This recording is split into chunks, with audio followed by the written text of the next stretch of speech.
Just let me know when you want to unmute. Want me to unmute my mic?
Hello and welcome to. I can't even get this thing to load. That's wonderful. This is our Group A Heroes of God versus 1F Pro Gaming. The team, the Wikipedia page is not actually coming up, so I can't even tell you which week this is. That's very unfortunate. But it is going to be Heroes of God versus 1F Pro, and it's actually a must-win situation. Because, and again, I can't actually pull up the brackets to tell you for sure. Feels bad. I rely so much on this information. One F Let's Pro. see if I Okay, can so bring. basically, one F Pro has to win this in order to qualify for the playoffs.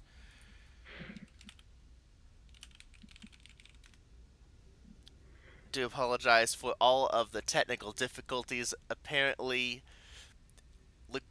Wikipedia is as well celebrating the Chinese New Year, and they're not all ready to go either. So we are trying to get our act together. How you doing, Anansi? I am Shirshadai, and I am joined by Anansi, and I am completely discombobulated, apparently. No, that's cool, man. Yeah, yeah. No, I'm good. How are you, sure should I? I am doing very well. I am on my Um, way to caffeinated, working on my cup of coffee now.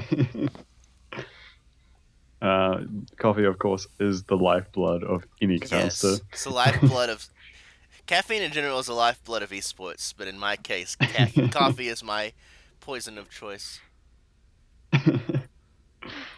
So, I think we're in for a real treat for game number one. We have Mia Mika versus Ugly. It's going to be a Zerg versus Zerg on a new map for this season. It's going to be Abyssal Reef.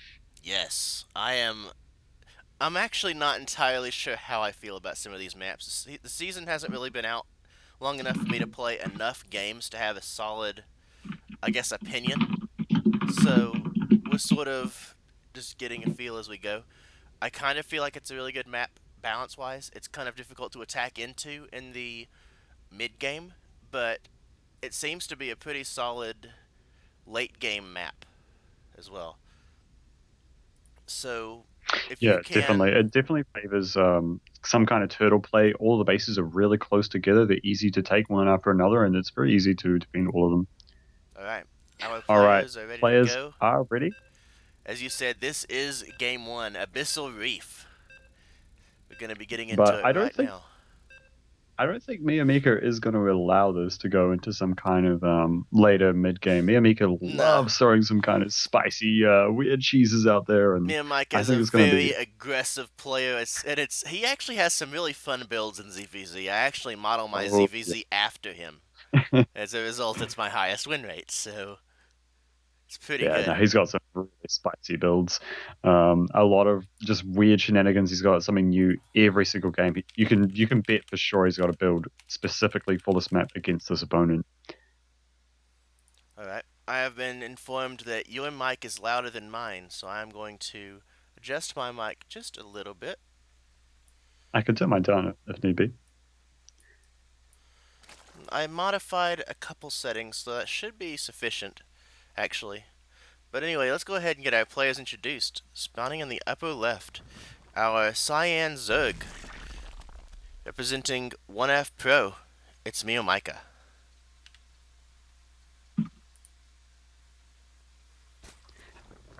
And spawning in the bottom right hand corner, representing the team Heroes of God, the purple Zerg, it is Eupley.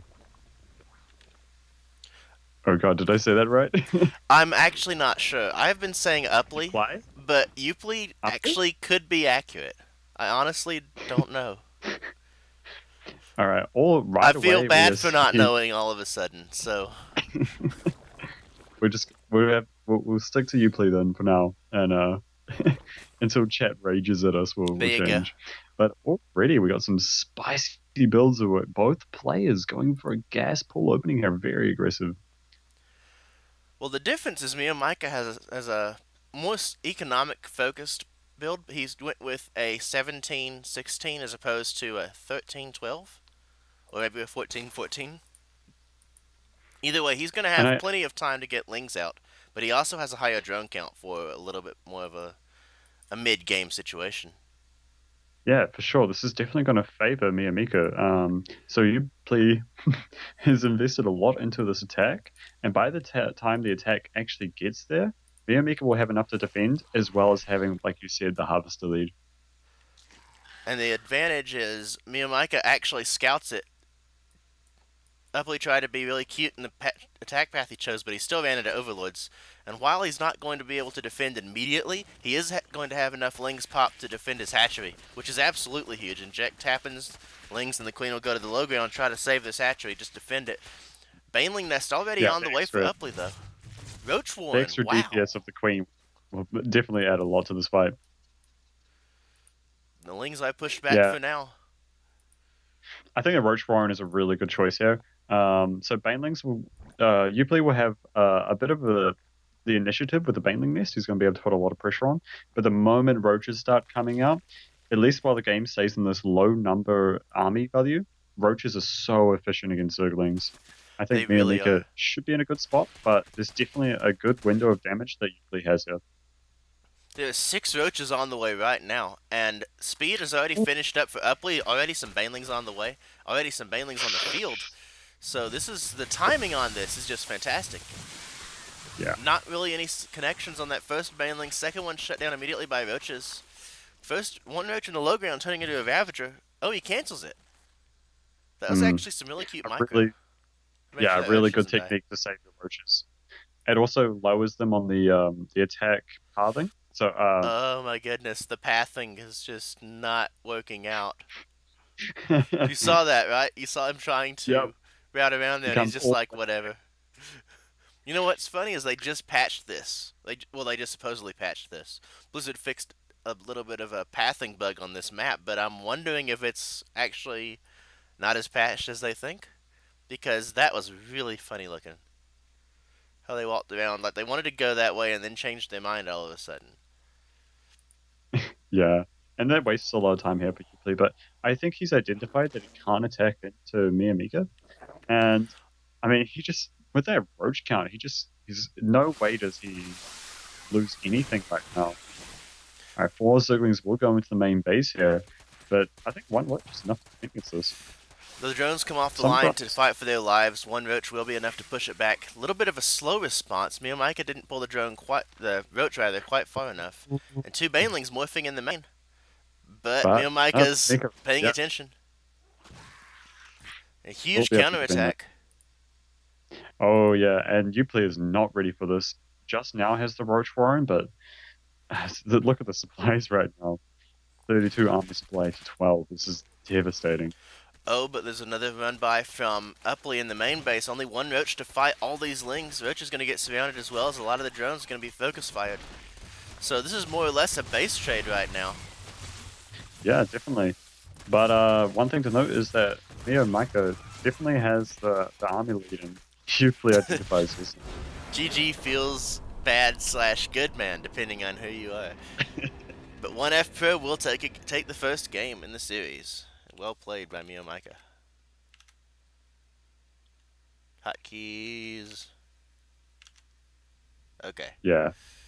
Mia Micah really taking the build order win there and just playing it out really smartly. He just has such an amazing understanding of Zerg versus Zerg. It's always a pleasure to watch. Absolutely.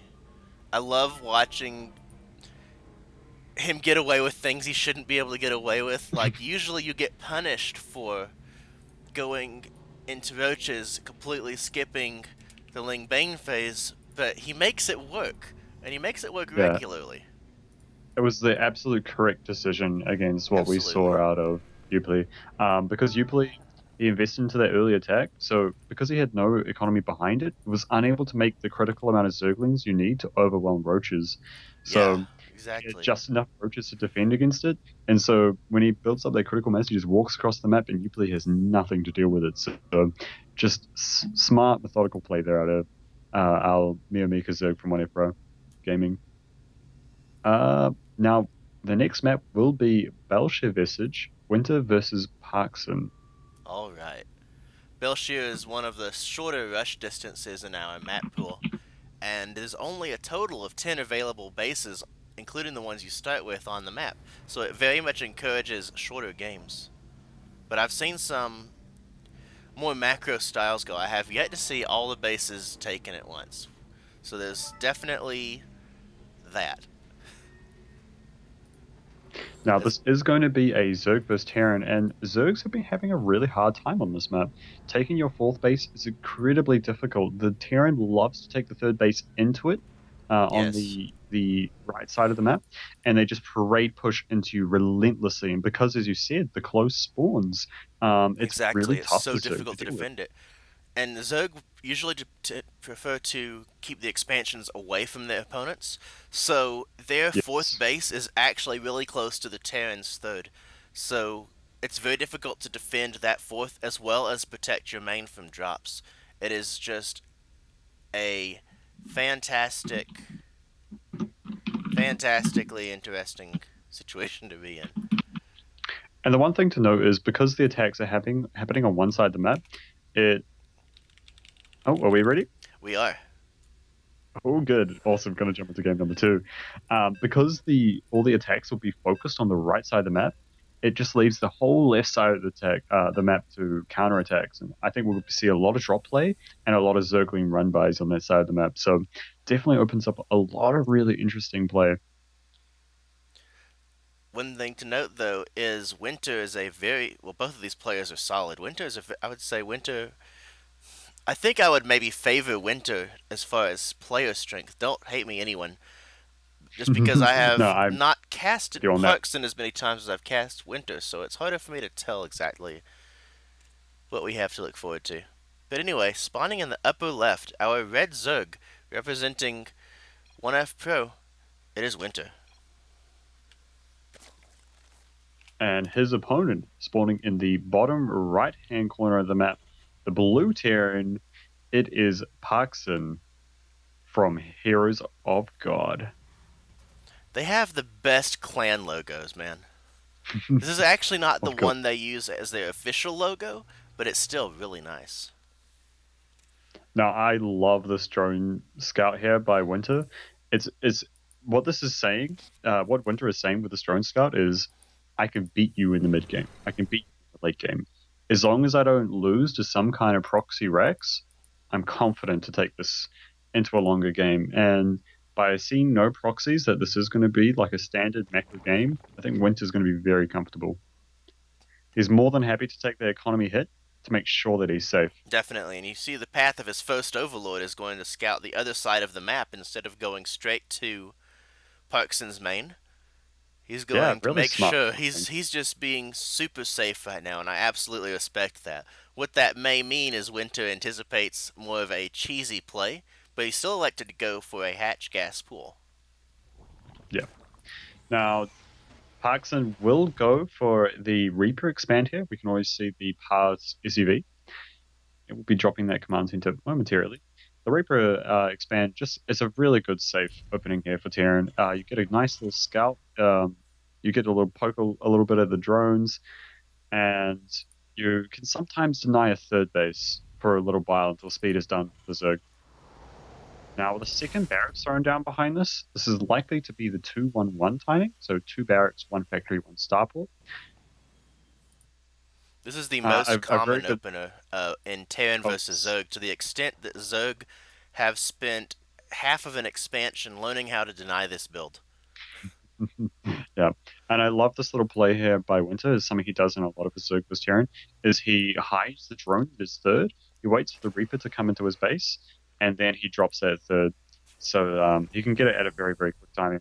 Now the Reaper TY, sorry, Paxson decided to stay at home and prevent any circling, early circlings from delaying his command center on the ground. Another thing that Zerg have been doing as a counter for this, and I know Dark does this, I believe he's actually the first one I ever saw do it, is to go pool first, and then double hatch after the fact, because it allows you to slip some lings past the Reaper and harass the CC and the natural. Because what this build normally calls for is a Reaper and then straight into reactor, so you have no defensive units, and so it can delay, if not even cancel, your natural CC. So the Reaper stayed home just in case that was going to happen. And it turned out he basically got a decent scout, so he's aware of the timings. Normally times Zerg hatchery around 3 minutes, which is honestly pretty good for for a ZVT. Generally, Yeah. Zerg can't throw that third hatch down until they have enough lings to deny the Reaper, or at least have the ability to push him out of the way so the drone can safely arrive at the third base location. Yeah, and this is a very well practiced matchup. These players, without even scouting each other, without even seeing any information, are already accounting for certain things the opponent will do. Like you said, early pull of Zerglings coming to delay the expansion, so the Reaper decided to stay at home. Both of these players actually kind of playing safely, and obviously both players wanting to take this into a longer game. All right, with that factory swapping with the starport, we should be seeing two minivacs. And once those two medevacs are completed, they're going to pick up a whole bunch of Marines, and those Marines are going to start clearing creep and maybe snipe some Queens. But Winter, I trust him more than most Zergs to be able to defend this without any holes in his play. He's Most already started players, a lot of. most players will elect to try to defend this with just lings, and 5 to 6 queens. Right now, me and my wow, Winter, wrong Zerg. Winter has 5 queens. A sixth just popped. He's already going to have a decent number of lings as well, but he's already morphing banelings. A lot of players don't necessarily like the initial banelings, but it does give him options. It gives him a counterattack option, but again, the banelings are going to be slow for a little while. So it's going to be a Yeah, little bit of and it, a difficulty attacking. have to be careful with banelings early on. In low numbers, they can definitely be sniped. That is the It's primary off. reason a lot of players prefer to use a higher lane count instead of going into banelings. But what this affords Winter is he can defend it with a lower number of Zerglings. We're sitting at 19 lings right now instead of the usual 30 that a Yeah. Zerg player would prefer. Now, Parkson has decided to play this out slightly differently. His two medevacs are actually hitting much later. This attack is supposed to hit around about 5 minutes, but he's hitting 40 seconds late. And Oh, what look this at has that! allowed him to do, I'm sorry. I'm nice little just I'm micro just very there. much looking at Parkson's attempt to drop a single Marine and soak a Baneling hit, and Winter absolutely shutting that attempt down. Yeah, Just really very good much micro an oh, from he both got these one. He did players. force one. Ooh, Was two that Marines with the two? Baneling. Oh my Ooh, goodness! Did okay, the I? drop. I Did you may see or the may drop in not the mate? have. Oh my goodness! We may have been going 6 minutes with the wrong screen. I do apologize, guys. 6 minutes of game with the wrong overlay up for the stream. I didn't have it pulled forward, so I didn't realize. Well, that's inconvenient. I do apologize, guys. Well, a bit of a recap. This has been the 2-1-1 opening. Both players have played this fairly standard, but we now find ourselves in a position where Parkson moved out with three medivacs, and he was unable to apply any pressure. One just got killed in the main base, and the other two haven't even been able to deny creep. So far, it's been a flawless defense by Winter. Now, this later timing did allow Parkson to get +1/+1 upgrades to benefit his Marines. Um, so he will be able to take this into a longer game. We already see that third base for Parkson. So this is just a light pressure until he can start really building up the Marine count he wants to really start to kill Winter. But Winter has been going pretty much unhindered right now. He takes his fourth base at a very reasonable time. He has his good upgrades right now. A lot of queens, a good creep spread out through the map, and that's going to be a really big deal in Zergless Terran. Terran never wants to walk onto creep because the moment that you start facing speed banelings and they're faster on creep, the the more risky it gets for Terran and the harder it gets for them to split against those banelings. Absolutely. But it looks like Parkson he's starting to pull off a bit of Marines. He's going to start pushing into this fourth. And this is what we were saying at the start of the game is that this location is extremely close to third base. Tearing in that window mine. Oh my goodness, Ooh. that Widow Mine just paid for itself. 5 Banelings. Oh, yep. It paid for itself.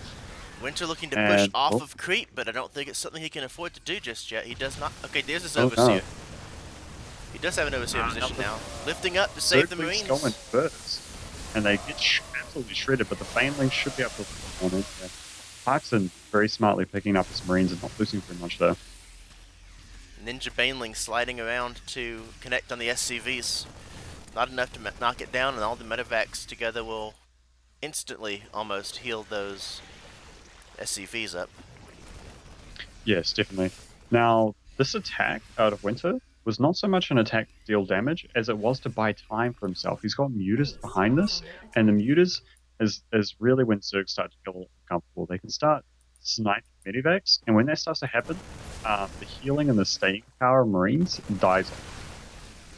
All right, nice push here by Parks. I think we're pushing with a few Marines at a time, and Widow oh, Mine, okay, detonates on a Ling. yeah, but great bank connections there by Winter Parks, and he's fighting, and it's actually this battle really hard. The certain units are able to just close the distance really quickly, and I think he's got no units back at his third. He's lost this title before, it seems, so it's going to be very hard for him to come back in this game from this position. Winter will take the game. The production was just not there for Parkson to maintain his third against the Flood. The flood that is Winter.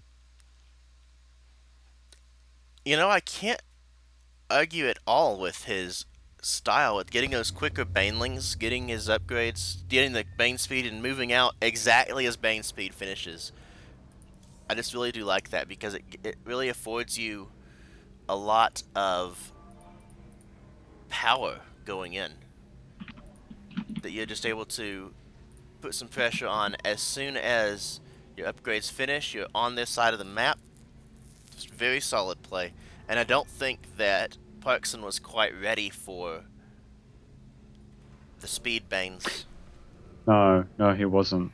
And his, yeah, as you said, the faster banelings out of Winter just meant that the pressure that Parkson was trying to put on got completely thwarted. And what I really like about Winter was he kept those queens in the main base, so he was defended against any type of drop in the main, or keeping the majority of his Ling Bane between his natural and third base, where the bigger clump of Marines would start to try and harass him, and it was just a flawless defense. Winter was able to get a heavy drone count up, and this just allowed him just to pump way more units than Parkson could handle. And as you said, good upgrades like the Baneling speed at that time was just far too much for Parkson to deal with. Winter just a brick wall that Parkson could not break through. Absolutely. Fantastic play by Winter. Unfortunately, that does mean that Heroes of God are going to be down 0-2 to 1F Pro. And we'll have to see if Icy can pull it back. Now it is going to be a Protoss versus Zerg. Yours is a very good Zerg player, but Icy himself is no slump, And no I'd really like to slouch. see how Icy will approach it because what I've found so far is a lot of the meta seems to be different in the Southeast Asian scene and then the Vietnamese scene, Australian. For whatever Yes, reason, when they absolutely. play on the North American server, you don't see any differences. But when they play themselves over here, you see things like Miomika's 14 hatch, 14 pool, 14 gas build versus Zerg. And that's the build that I use in ZVZ right now, and it's amazing. And I'd never seen it Yeah. before I casted Miomika. And there's other Oh things, yeah. like some other Terran versus Terran things are kind of funny. And it's just pretty fun to watch the different ways they approach the different games.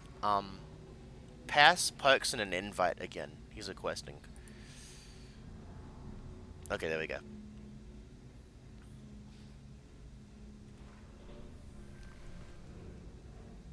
Okay, here we go. There is Yep. So yours. we have yours. I love his clan name. I just have to say, he's listed as meme. Feels good, man. Now, as you said, that yeah, I completely agree. From what I've seen, is that yeah, Vietnamese have a really different meta. I They love it. and they're practiced with it. They because they do it a lot against each other. Mm-hmm. They pull out this meta that a lot of people are not used to. And I think that's going to be specifically dangerous in a matchup like Protoss versus Zerg. Protoss has a lot of different ways to open against Zerg. I mean, typically we do see a double Archon drop. It's very common, and Mm-hmm. that leads very well into a timing attack. But I Exactly. suspect we're going to be seeing some really interesting shenanigans out of IC. So far, basically Protoss have three really viable ways to open as far as pressure. Is the Glaives Adept popularized by Neeb, the traditional Oracle opener, which was basically everybody's go-to after the Double Stargate Phoenix opener in the early Legacy of the Void, and then most recently the DT drop into double Archon if they can't get damage done with the DTs, or eventually it turns into an Archon drop anyway, as layer finishes and an Overseer is available. So just to help snipe down creep tumors if you get an Observer to snipe down Yeah. drones as able, Queens spreading And creep, thin down Zergling numbers. It's just such a versatile build. oh yeah. And Archons, they can, if left unattended, they will kill your queens, your roaches, your drones, your base, your Literally everything, everything. your Literally livelihood. everything, exactly. The only thing they're not as good at is killing a hatchery as quickly as 4 DTs. Otherwise, go Archons. But it's just the follow Yeah. ups. The follow ups from a DT drop can be anything from a 2 base, Blink all in, Blink Immortal, Sentry, 3 base pushes, Blink Disruptor, Sky Toss I've seen as a follow up. It's just so versatile, and it's Yeah. so much pressure that it really makes the Zerg stay on his toes. He never can over drone or he will lose all the drones he already has. But then at the same time, if you under drone, you don't have the economy to build the correct army you need to fight it. What is also specifically dangerous about it is that if they keep the warp prism alive, then they're able to warp in units with their follow-up attack. It's just so lethal. Just one thing kind of just it just eases into the next. It's really incredible. I think Protoss have one of the one of the biggest strengths when it comes to like 1-2 punch, if you know what I'm saying. Definitely.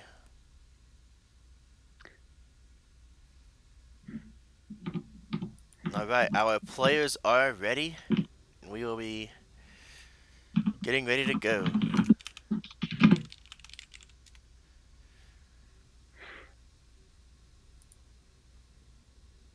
All right. It's always interesting being on different servers when players don't have their correct names. But Exactly. it has been confirmed. It is IC versus yours, and we will be jumping into game number 3 very shortly. Now it's going to be on Paladino Terminal. This is a very interesting map. Um, so it's a new map in the current season, and I think the biggest and most dangerous part of this map is right in the middle. There is this tiny choke that can be force fielded off completely with just one, and that's so dangerous for Zerg to try and cross with the Protoss army on the other end. You can one force field and your army is split in half. Let's go ahead and get our players introduced. We can look at some of the map features as we go. In the bottom right, representing Heroes of God, it is our yellow Protoss. It is icy. And his opponent spawning in the top left-hand corner, representing 1F Pro Gaming, one map away from taking the series. It is the Blue Zerg, yours. Well, let's do that again. Here is yours.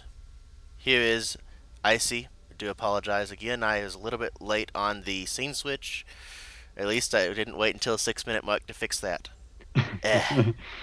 Definitely an improvement.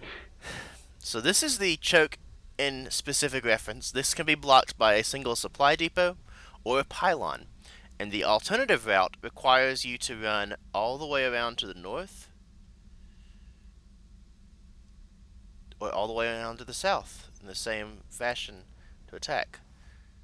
You can also knock down the double layer of rocks to each side of the center of the map, which is how you'll see a lot of players punch in an attempt to attack. A lot of players will take this forward base as a third, but then what I've seen from the majority of players is take the ones in line with your main and natural, because it's a little bit easier to defend as the rocks become a primary avenue of attack in the mid game. Mm, mm. Now, how do you feel about Icy's Wolof? That is one of the. Now, I'm not sure about him using a second pylon. It's doable with one. The way that I started messing around with this wall is if you put a pylon right next to the sign, the little graphic, you can use one gateway to wall the left hand side and leave a spot for a zealot, and then you can use a cyber core and a tech building to fully wall off the right hand side and then take the forward third base was the first thing I was looking at. But Gemini Gemini 19 is a mod on the All Things Protoss subreddit, and he put together a walling guide that showed one pylon and three buildings between these 2 points can fully wall Mm. this with a gap for a unit. Yeah, I did see that, and I was very worried. I was like, "Oh no, my Bailey busts are now ineffective." Well, the really annoying thing about this map, I feel, is a Terran situation versus Protoss. Terran have the ability to throw tanks and liberators and widow mines at a very early point in the game toward a Protoss, and the narrow chokes afforded by this map right outside the natural make it extremely difficult for the Protoss to defend in the early game. So it almost forces them to be defending this narrow choke from the very beginning of the game in order to survive, which is actually the reason I have this vetoed. And as well, in the main base, there's actually this smoke screen here that allows people to just drop in, warp in. You could probably proxy a factory in there and not be scouted half the time, unless you're really familiar with the map, because it's a smoke screen that completely blocks vision unless you have a unit or a structure inside. So that gives another annoyance for players to deal with, regardless of if you play Terran, Protoss, or Zerg, because all three races drop, and all three would really enjoy this spot. Yeah, definitely a lethal a way to abuse the map. But now, all right, so back to the map. I mean, you're obviously The doing quite a actual lot, game, four but minutes in. we see yours has taken a really fast third base. These two adepts try to put on some pressure, but yours, great timing on his Zerglings, will shoo those away. And it looks like Poseidon, he is going to go for the DT drop. He has the Twilight Council, and he has the Robo Bay getting a Warp Prism. We should be seeing a Dark Shrine very Well, shortly. this is actually going to be a four-gate Glaives drop. This is old school. I actually was doing this near the beginning of Legacy, like right after the Stargate meta went away. I actually started using this before I started using the Glaives. Like Nebe already started using the three-gate Glaives. I was using this build because I found it easier to have four gates for warp and reinforce if he's out of position with the warp prism, and B, you don't ever actually have to lose any adepts. You keep the pressure on very easily, and you see he's now moving across the map. Oh, and he's getting five more gateways. It's a two-gate Glaives all in.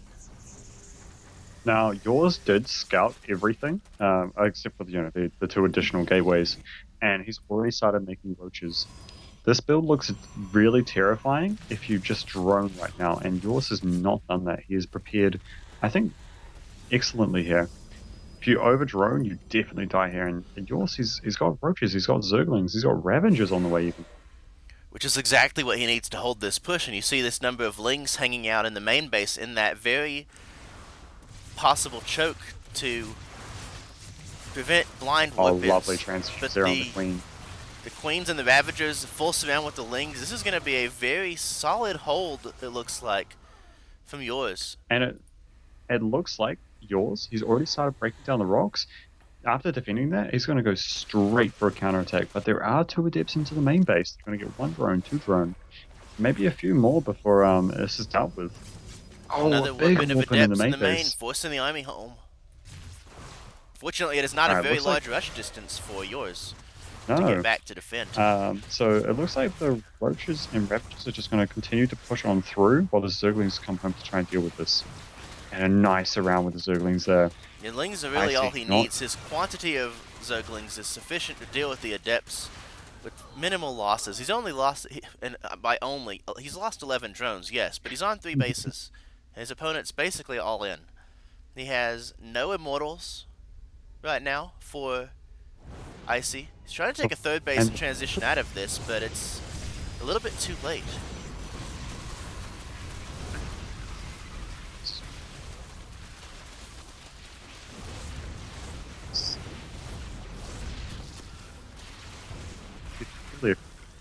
I don't know if it's an internet connection issue, but your mic is cutting out. a Skype issue. It may be. Have had that with it. It's just not coming through right now. We can mute Skype and switch to Discord audio in just a minute if it continues. But this is basically the end of the push. The Warp Prism is sitting on 1 HP and is not being flown away. Icy is going to lose this prism because he's not paying attention. And there it goes. Ouch. Third base comes back up again. Transition has happened. We have Stalkers now. We do have Blink completed and some sentries. So this is going to be a little bit of an, oh my goodness, the full surround. Oh, Full link surround. He's going to force field himself in and lose his sentries to bio hits. He blinks out, but he really doesn't have what he needs to hold this. He's got to get some Immortals to deal with these Roaches and Ravagers, but he's just not going to have it. He's whipping in again, trying to secure this third base, but I don't think yours is going to give him the option.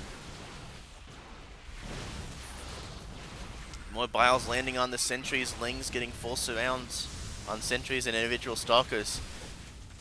And yours is going to push through this. Stalkers blink behind the wall, but this wall has fallen down. Nothing but Lings in production behind this. but yours, he's actually still down in workers. He has to kill right now. Otherwise, he's going to be in a lot of trouble if this game goes on any longer, and it looks like he has enough to do it here. He's not He's behind the really, workers anymore. 23 workers in the natural go down, and yours will take the series for his team 3-0 1F Pro.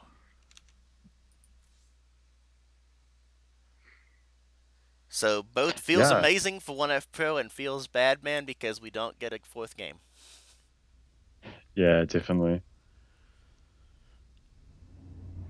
Congrats to 1F Pro. Definitely needed this win. Yeah, and they took that really convincingly. Absolutely. They pulled out some really solid players, and they just clean sweep their way through. And I'm just sitting here in my Protoss mind thinking, power of the Zerg. But not a, that wasn't the case at all. This solid, super solid play out of all of our 1F Pro players. And while our Heroes of God players, I played Parson and Icy, they all played well. But it seemed like, for instance, Parkson and Icy, their builds seemed to be hard countered with what Winter and yours were doing. Yeah, they were well executed, but I think 1F Pro just showed that they were a different caliber of player. That they knew exactly what was going on, and just seemed to have so much more experience against it, and they just shut it down so hard. It looked really one-sided, not because Heroes of God were bad, but because 1F Pro is just amazingly good. It looked very much like the 1F Pro players were able to look at their opponents and have plenty of time to study exactly what it takes to shut them down, because that Yeah. looked so much of a hard counter. Honestly, from all three players, Mio Micah with his really fast Roach Warren versus a one-based Ling Bane, Winter with his fast Banelings versus a 2-1-1, and yours with the Ling Ravager versus a Glaives All In. And it just looked so cleanly executed defenses. Interestingly, all three of the games, 1F Pro was defending until they had enough to Mm, push across the map and end the game. And that was just a very mentally an interesting situation for me to yeah. realize all three of you knew exactly what you had to do to defend this. That's always a mark of the better player, in my opinion. The player that can defend an oncoming attack, have the economy advantage, and just be like, well, I guess I'd make a bigger army and kill you now. And they made it look so easy. It's so They difficult really did. to identify what's coming your way, to have the right defenses. Um, and I mean, if you're defending, you're essentially playing in the dark, and these guys made it look like they were born in the darkness. That's a very interesting way to phrase it. I actually have to use I that in the didn't see the future. light until I was a full-grown man. And he's got the voice and everything. All right. I believe that wraps up the tournament. I do believe so. Our next game is going to be on Thursday, 7 p.m. Singapore. Um, BOB versus VK Black. Should be good. Should be good. It has been a pleasure to cast with you, Shrey Shardy. Sure should Oh I. my See, God. I told you. I told you. You get it for about the first 15 minutes and then you don't use it again. And it's one of those names that it's like if you don't know how it sounds, you bomb it. I'm not even I, bothered by it. Literally everybody else does it. But thanks for hanging out, guys. Be sure to give us a damn it, it follow. was Be sure so to follow close. us on Twitter as well at SSAC official. I believe is correct. Yep. I may be Please completely do off follow the base. channel. That is SSAC underscore official. Excuse me. Same as our stream here. You can follow me on Twitter at SheerShaddai, and you can follow me on twitch.tv. I am a Diamond 2 Protoss streamer, and I also stream my off races, which are both in Platinum. And this is Anansi, and where can we find you outside of right here? Right, so you can find me on Twitter at Anansi_NZ, and you can also find me on Twitch as Anansi_Storyteller. I am a master level Zerg, and I also cast the OSC tournaments on a weekly basis. Excellent. Well, again, that is going to do it for us. Thank you very much for hanging out. Hope you guys had an awesome Chinese New Year, and we will see you again on Thursday. Peace.